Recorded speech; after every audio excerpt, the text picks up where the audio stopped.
Thank you, Kaylee. Total cost of ownership. Yesterday, I was told I had a relaxing voice. And a relaxing voice and a fairly boring subject. So if anyone feels inclined to go to sleep, please don't feel guilty. I won't be insulted. Anyway, total cost of ownership. What does it mean?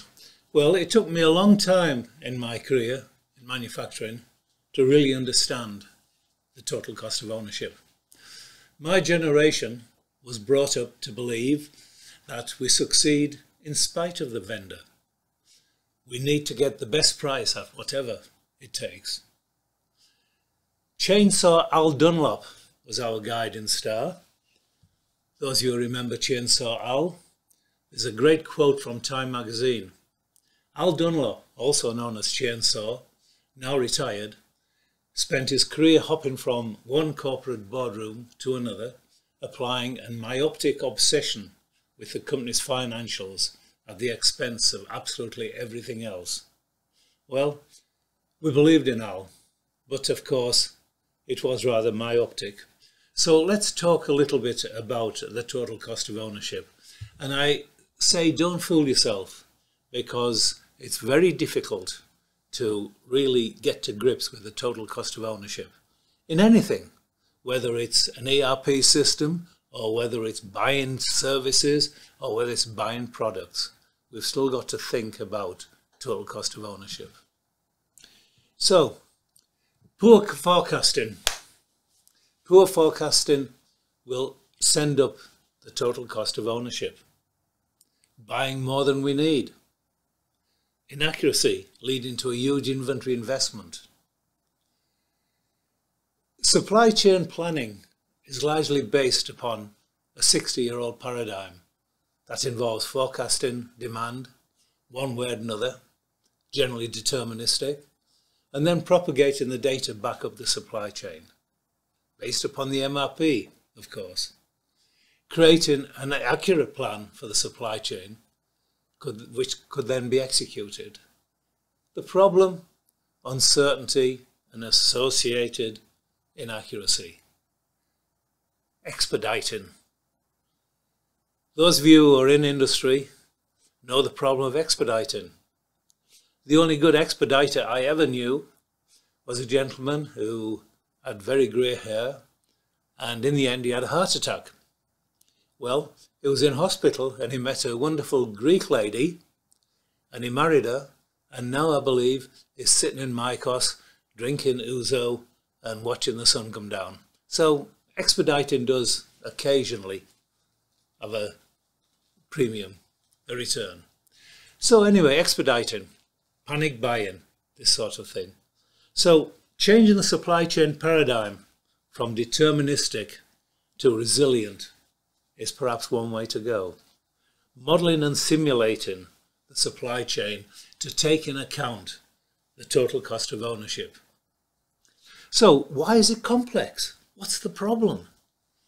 Well, think about the cost of goods sold. Labour, material, overhead. Remember last week we talked about the big component of cost in purchased items. But there again, do we ignore overhead? Well, typically we do. If you're buying a container load of stuff from China, say, you probably have 4 or 5 receiving inspectors going over it to make sure it's the right stuff, make sure the quality is right and all that sort of stuff. Where do their salaries go? Go into overhead. And we don't notice overhead until it hits us about the head with a sock full of wet sand. And then what about G&A? If you're sourcing abroad, if you're sourcing out of the country, you send some of your people to negotiate and look at the supplier. Well, where do their costs go? Directly into G&A. And who looks at it? So it's not just a purchase price. We need to talk about delivery. We need to talk about installation of any equipment when we change a vendor. Training our people. The operation people because however much we think that the same product coming from different vendors is the same, it invariably is not.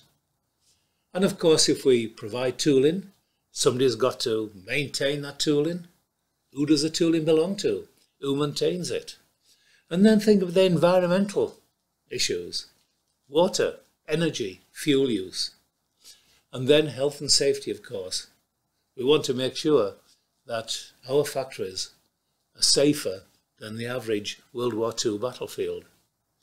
And then what do we do at the end of its useful life? How do we dispose of that product? So I talk about the total cost of ownership iceberg, and it is an iceberg. The procurement cost is the tip. That's what we see.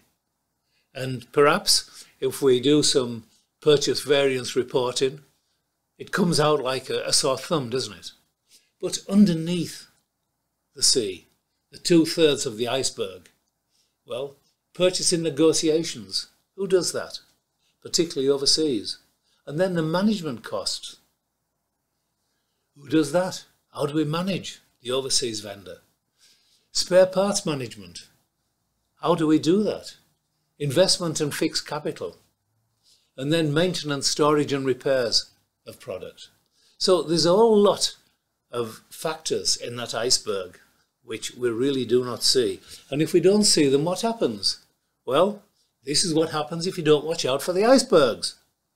The great and good Captain Smith, who was the captain of the Titanic, he had a couple of people in the crow's nest, the top of the mast, who he believed could smell icebergs. Unfortunately, they weren't very good at it, and so his ship sank. And that's what you get if you don't watch out for the icebergs. So, to kick off, let's look at some traditional total cost of ownership elements. Landed costs, process change costs, and ongoing costs. This picture of Buzz Aldrin has absolutely nothing to do with total cost of ownership, but I'm a big fan of Buzz Aldrin, so I thought I'd get that in somewhere. So what are the landed costs? Well, the purchase price, obviously. Transportation and warehousing. Dunnage, creating a warehousing, rackage and packaging. Customs, dues, taxes, fees. That takes time, and time is money. Inventory, pipeline inventory. Inventory in the pipeline, we can't use it. It's in a container in the South China Sea. And the carrying costs, get it to your factory. And then, of course, the ordering costs. What about batch sizing costs? If you're buying in, say, China, for want of a better example, you're going to buy TL, aren't you? Because they don't do LTL. Well, TL load might keep you until Halley's Comet comes round again. But there we go. So batch size costs. Buying inventory, which we do not need. Inventory, and we looked at this last week, the inventory quality ratio, remember. We talked about the amount of inventory you need to satisfy the master production schedule in that time fence. Outsourcing, services, handling. You probably do not have the expertise to go and sit on the dock in Los Angeles or wherever it is and make sure that your container is handled properly. So you're going to outsource that. And of course it's got to be transported. Monitoring and controlling, managing all these outsourced relationships is quite a big part of the landed cost. So, process change costs. Well, technical requirements research. When we buy from someone, we want to make sure that their product meets our requirements.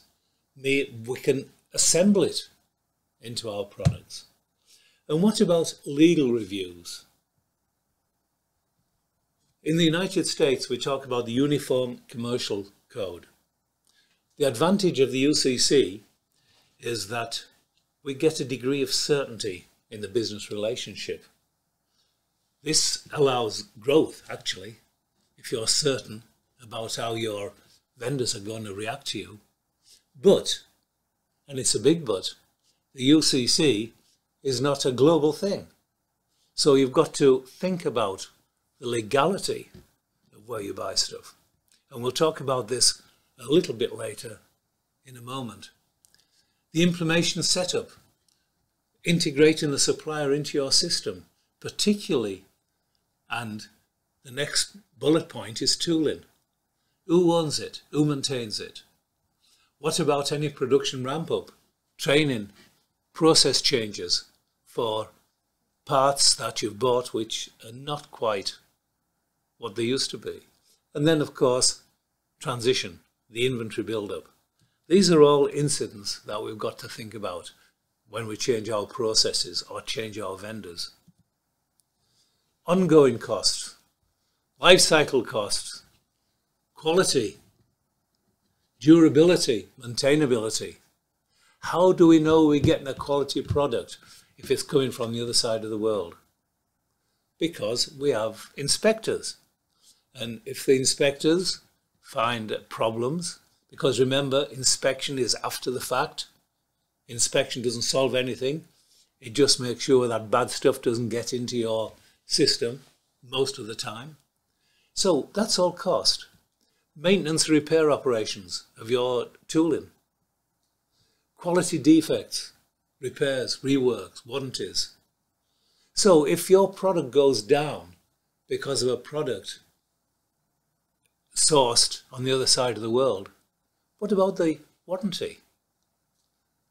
Sustainability. I think in the last few weeks we've seen some of the problems with global warming. I think if we didn't believe it, the fires in the Western states are kind of persuading us. Well, sustainability, this is what it's about. Recycling, recovery of materials. And of course, one of the panaceas for a carbon neutral environment is the electric car. But there's not a safe way to recycle those batteries yet. We've got to figure it out.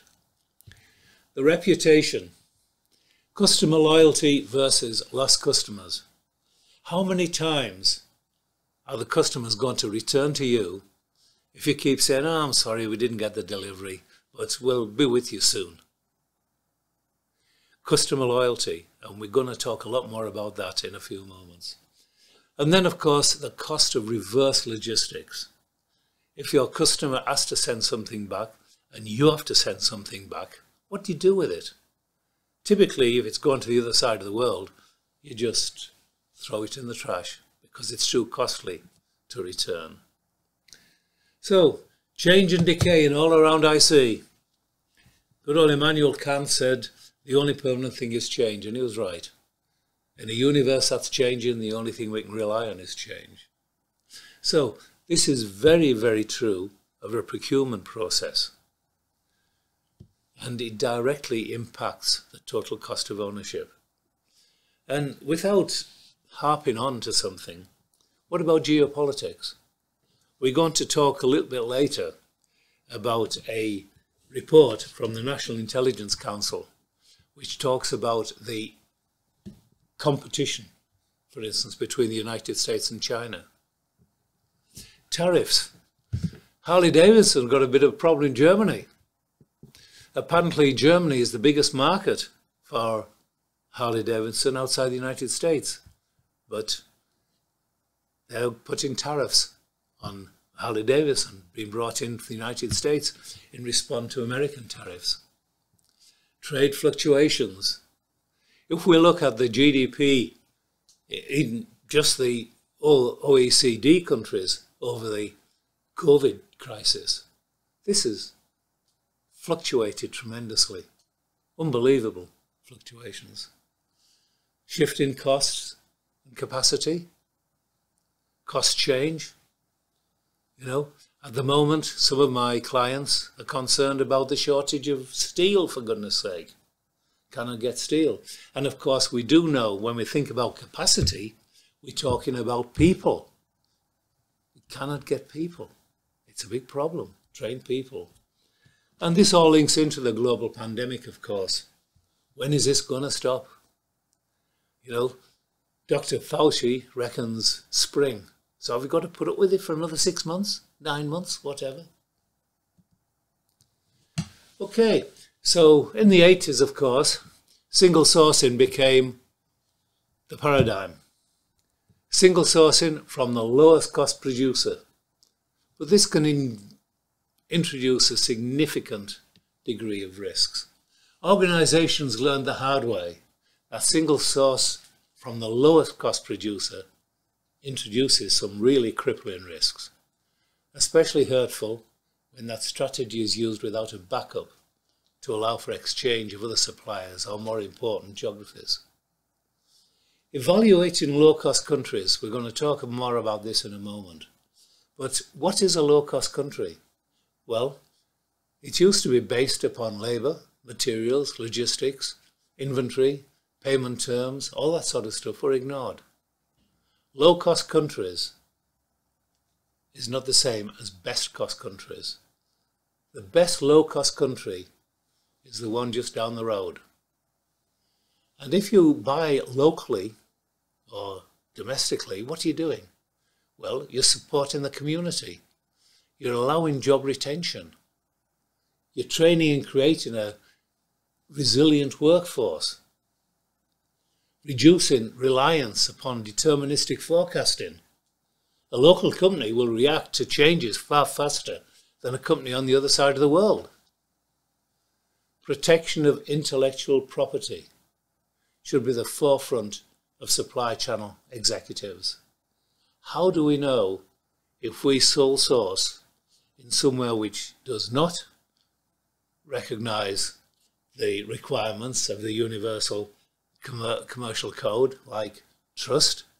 How do we know they're not going to steal our intellectual property? It's a sad fact of life that some suppliers will respond to a system of process measurements by genuinely improving the performance, but others will expend a great deal of energy gaming it. It's easier to gauge the improvement sector if they are local. So the best countries are erroneously equated with low-cost countries, and they're not the same. So some of the cost drivers, cost advantages, supplier market proximity. Now Dyson, I found out a couple of weeks ago, they're starting to manufacture in Malaysia. Why? Because their market is in that area. Their biggest market is Australia and the eastern countries. So customer market proximity. Supply chain flexibility and resilience. We cannot afford to base our demand on deterministic principles. We've got to think about plan Bs, and we must not confuse best cost countries with the lowest cost country. So some of the total cost of ownership challenges for sourcing offshore. How do you select suitable, capable suppliers? What is the cost of visiting them in dollars and time? You send your purchasing executives out to China or somewhere. Well, when they're doing that, they can't be doing anything else. And of course, they're staying in hotels and what have you. It's a big cost. The protection of intellectual property rights. This should be at the forefront of everybody who thinks about sourcing offshore. Compliance of import and export issues. You know, it isn't just a case of the container lands on the dock and it goes onto a truck or a train and it comes to your factory. It's much more complex than that. Communications. You know, the key to a strategic supply chain is good communications. But different customs in different countries. Language difficulties. We saw on the television a couple of nights ago when the Taliban were in Afghanistan, were given a press conference, and some of the words translated into English did not mean the same thing as push done. So we've got to make sure that we're talking the same language. And of course, even for fluent foreigners, who knows what they actually mean? And then the other problem, of course, is time zones.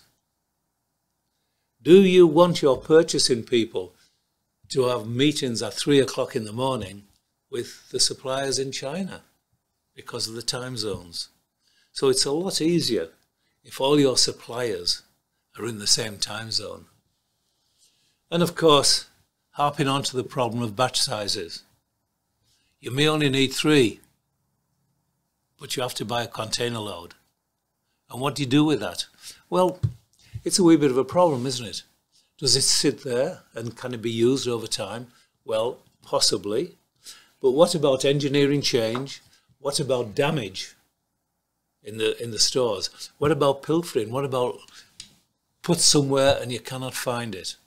So really, you may only need 3 and you should buy 3.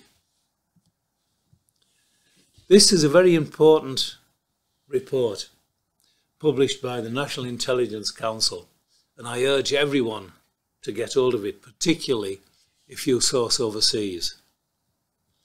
Some of the supply chain concerns highlighted in this report.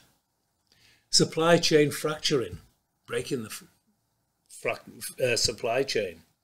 International trade disputes. How do you manage that? China and the US supporting conflicting visions of the international system. This is getting more and more current, isn't it? And what's going to happen? You know, is China as stable as we think? Are they as reliable as we think? Well, look what's happened in Hong Kong. What's the next thing going to be? Invade Taiwan? So we've got to think about this. Competition for scarce resources. We cannot rely on one place for scarce resources. Rare earth is mined in China. However, the elements are way common throughout the world, but they're just highlighted in China. So, if you must outsource, have a plan B. But all these issues will drive up total cost of ownership. And I say, do not feed a rabid animal. You've got to have a plan B. You've got to think of the future. So, strategic sourcing. An organised and collaborative approach to leveraging targeted spends across locations with selected suppliers that can create knowledge and value in the supply chain. That's what we're trying to do with the supply chain. And I hate that phrase. It's not a chain, as we discussed last week, but it's convenient. We want to create knowledge and value in the supply chain. And because of that, price is not the ultimate goal. It's spreading and sharing knowledge and creating value throughout the chain. And this is not a zero-sum game at all. Now, according to Oracle, supply chain management for a demand-driven world, 90% of industry growth will be captured by companies that successfully engage directly with customers. So how would you pass down this customer requirements throughout the supply chain? And we've got to think about this. And we talked last week about the total integration of the supply chain, from sitting in an aircraft seat all the way through to whoever digs bauxite out of the ground to make the aeroplane. So we've got to think about the customer. And this is why I talk about strategic sourcing. Given the cost and the amount of money that we spend with vendors, it's got to be strategic. A supply chain is fundamental to both a competitive advantage and the sustainability of that advantage. It is more difficult for a competitor to match an array of interlocking activities than to merely imitate a particular sales-oriented approach, process, or whatever. Supply chains built upon a strategic plan are more sustainable than those built upon individual activities or silos. You just can't do it off the cuff. You've got to think strategically. So the strategy and the tactics, the metrics for success, continually monitoring your supply chain efforts. And remember good old Mr. Deming, Dr. Deming. I thought he had more hair than that actually, but there we go. He mentioned that a long-term relationship between purchaser and supplier is necessary for the best economy. And he was absolutely right. So let's think a little bit about the supply chain mountain. How do you climb that mountain? Well, strategies plus leadership commitment. If you don't have that, you might fall down. Focus upon some of the metrics to make sure that our supply chain is functioning the way that we think it's functioning. Commitment to innovation and process improvement. Now, it's very, and Deming himself said this, he said, the United States is great at copying things, what other people do. Well, the problem with that is that Toyota and all those people who have innovative ideas, they tell you what they did yesterday, but they ain't going to tell you what they're going to do tomorrow. So we've got to move innovation from copying to actually creative innovation. We've got to collaborate with supply chain partners. And why not? You know, in the past I was told, oh, Tom, you know, we can't tell the vendors, we can't share our mass production schedule with the vendors because they'll know what we're doing. Well, as I said last week, they know what we're doing anyway because they're selling us stuff. So collaboration with supply chain partners is one very, very positive way to strategically develop our business. And of course, we've got to think about logistics execution. How are we going to get stuff here? Now, at the moment, trucking is a big problem. So even if you just go down the road to get a TL or even a large-scale LTL shipment to your factory is perhaps problematic. So if you only need 3, you can send someone in the pickup to get it. Think about logistic execution. The customer-centric supply chain. The most effective and efficient supply chain is very value added. No longer are a company's products the sole driver of value. The end-to-end customer sequence now rules.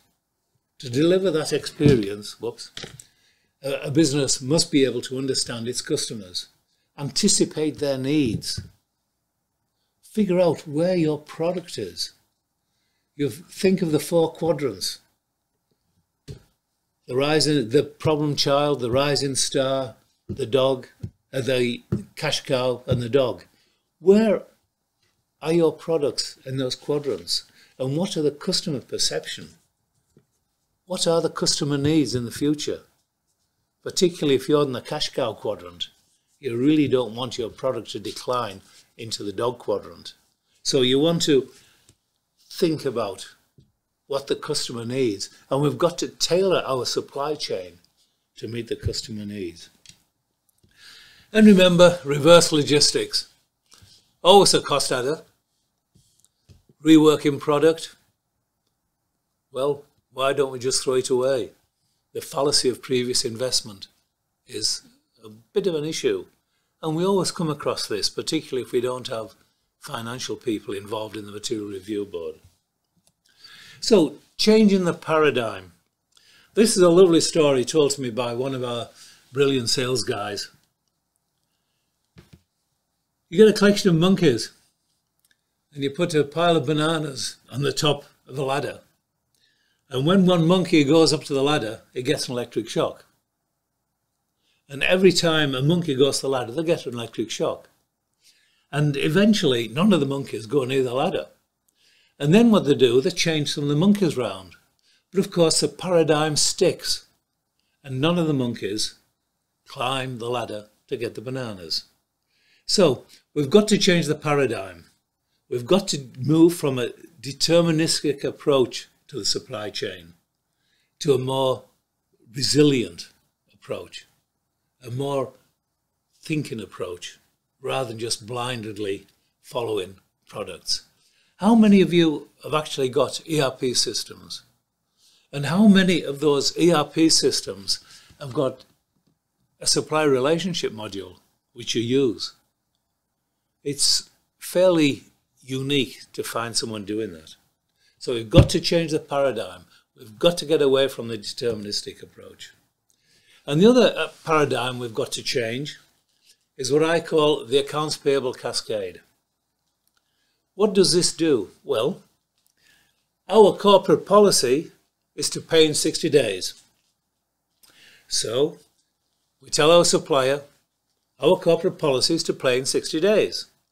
So they think to themselves, well, let's add 5% onto the cost and then make our policy to pay in 90 days. So they go to another vendor and they say, well, look, we're not going to pay in 90 days. So this vendor has an order from XYZ. These guys hold our invoices for 90 days. Let's hold 10% and tell our suppliers that we'll pay them in 120 days. So the supplier at the end of the cascade, hey, 120 days, these guys must be joking. Let's add on 50%. And if they don't like it, then go somewhere else. Think of the cost taken out of the supply chain if everybody paid the invoices immediately. It will certainly reduce the total cost of ownership. So what does this attitude do? Cooperation and partnership. Well, yeah, sure, but you're not going to get your money for 120 days. Does that make you reliable? Does that make you want to cut costs, to work with a company? Absolutely not. I use the metaphor of the cascade.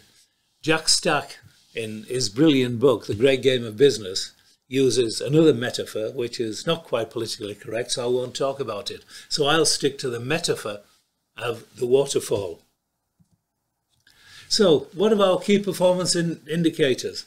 Well, traditionally, what do we monitor? Purchase price, on-time delivery, quality, and goodness me, reject rate. Why would we tolerate a reject rate, by the way? We've got to think more strategically. We've got to think about how our customers are going to react. We've got to think in terms of cost of quality, the appraisal cost, the internal failure cost, and the external failure cost. The internal failure cost of what do we do with these rejected parts? The appraisal costs, well, we've got all this army of inspectors. And of course, the external failure cost that the customer finds out about and sends it back to us. What do we do with it? Then we've got to think about pipeline inventory, batch size versus the requirements. Ideally, we only need enough inventory, just enough desirable inventory, to meet the requirements of the current mass production schedule. But that depends upon a strategic relationship with our suppliers. So we've got to think about cash-to-cash cycle. How quickly can we go from taking a customer order to getting the green stuff in the bank? That's what we're talking about. And of course, ethics. Customer perception. If our customers find out that we are buying products or materials or any of the 3 T's and G products from vendors that use slave labour. A recent problem that's arisen, being highlighted, is the use of children in Uganda to mine gold, pan gold. Do we really want to be stigmatised by that sort of stuff? So, communications is the basis of ethics. Trust, but verify. And then, of course, cyber security. Oh, this is a real problem, isn't it? And the longer our supply chain, the more miles, the more communications, the more computer communications, the more exposed we are to cybersecurity. And of course, we've got to think about protecting our intellectual property. Because you buy from a vendor who does not have an ethical policy, and they're your sole source, and it's great, and then they say, well, let's re-engineer this and compete with our customer. It happens. Intellectual property rights is very important. Each supply chain has its own optima. Realistic standards of performance should be based upon the uniqueness of every supply chain, of course, because depending upon your manufacturing environment, your supply chain is going to be different. If you're an engineer to order, you've got a different supply chain to someone who manufactures to order. But you've still got to think strategically. So, using the Balanced Scorecard, the total cost of ownership metrics. The nice thing about the Balanced Scorecard is that it's current, and it tells us what we have to be good at. So, of course, from the customer's point of view, the customer's perception, ethical relationship, ethical reputation. We want to be known as an ethical company. And communication, trust but verify. Financial, batch size versus requirements, cost to cost, cash to cash cycle. And some of the internal costs, the internal metrics, appraisal costs, internal failure, external failure, pipeline inventory, batch size versus requirements. And again, the cash to cash cycle. Because if we don't get the cash coming in, the next people coming is the sheriff with a lot of 6-inch nails nailing up the door, yeah? So we've got to make sure that we do have a good cash to cash cycle. But what about growth and learning? What do we do to make sure we're here tomorrow, the year after, 10 years' time, 15 years' time? Well, this is where developing a supplier tower comes in. We talked about this last week. It's a great way to communicate, and it's a great way to build a strategic relationship with your supplier. Now, I would like to hand over. So, Rob Rolls of Foreman Fabricators, he commented, he said, if we have a dedicated relationship with a vendor, as Demi suggests, it's hard to keep a plan B vendor committed to us as well. What are your thoughts about balancing in-depth relationships versus having all eggs in one basket? That's a very good question. That's a very good question. Now remember what happened to Toyota. Their brake manufacturer was washed out by a tsunami.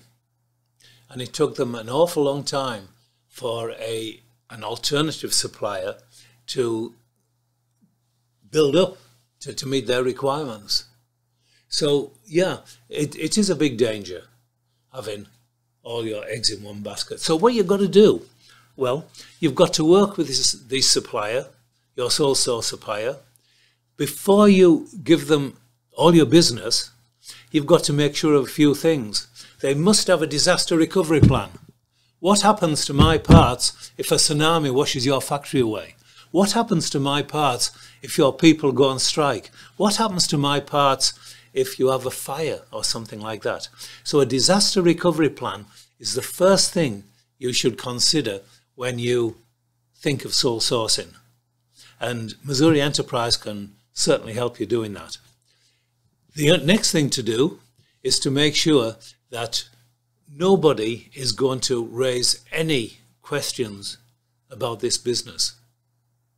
I think one of the awful things that's happened, and it's not to do with the supplier, I was a big fan of Cuomo.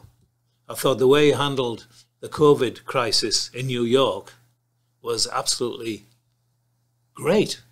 But then all of a sudden, it turns out to be not the person we thought he was.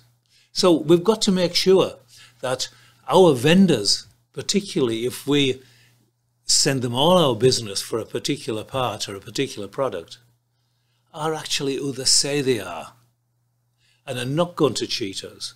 Now, the big advantage, of course, from sole sourcing is that if you need some technical development on this particular part or a product, and you haven't got that expertise in-house, then perhaps your vendor can supply that expertise. And this is all part of the strategy, working together and sharing information. What do you think, Kaylee? Anything else? Okay, what I would like to do now is hand over to Kaylee Pogue. And I'm jealous about her long hair. My wife made me have a haircut before I did this because I was planning to have nice long hair. But Kaylee is going to talk about what you should do tomorrow. Kaylee?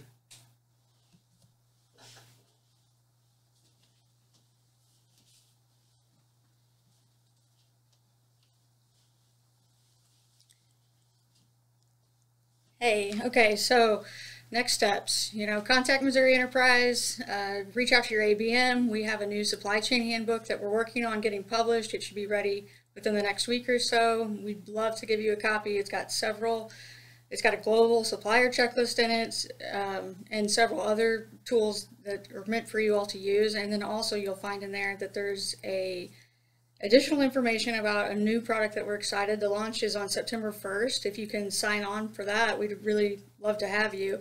But it's Connex Missouri. So this is a tool that we're going to use. It's a statewide manufacturing supply chain database. I can't pretend that I'm the expert on this. We actually, if you go to our website, you'll find Jeff Wilkins' information. He's our supply chain program manager. He's loving this, and he's doing a great job rolling it out, and he's super excited for the launch, and we know that that's coming here shortly. So like I said, September 1st, if you sign up, you have access, there's potential to have access to a national database as well for free if you can get signed up. So with that being said, you guys will notice that I went ahead and sent you the link to the survey. It is in the chat. We really would appreciate it if you take a few minutes to fill that out. And if there's no questions or no further input from anybody, other than I think Tom would like to mention something before we cut out today, we really loved having you guys, and we appreciate you being here. Thank you, Kaylee. As a final point, and this is very appropriate with Connex, reshore your products, buy locally, and Connex will help you do this.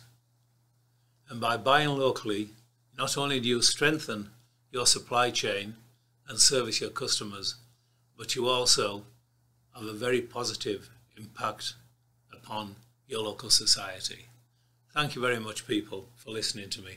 And I hope I didn't put anyone to sleep, although I really did try hard. Thank you.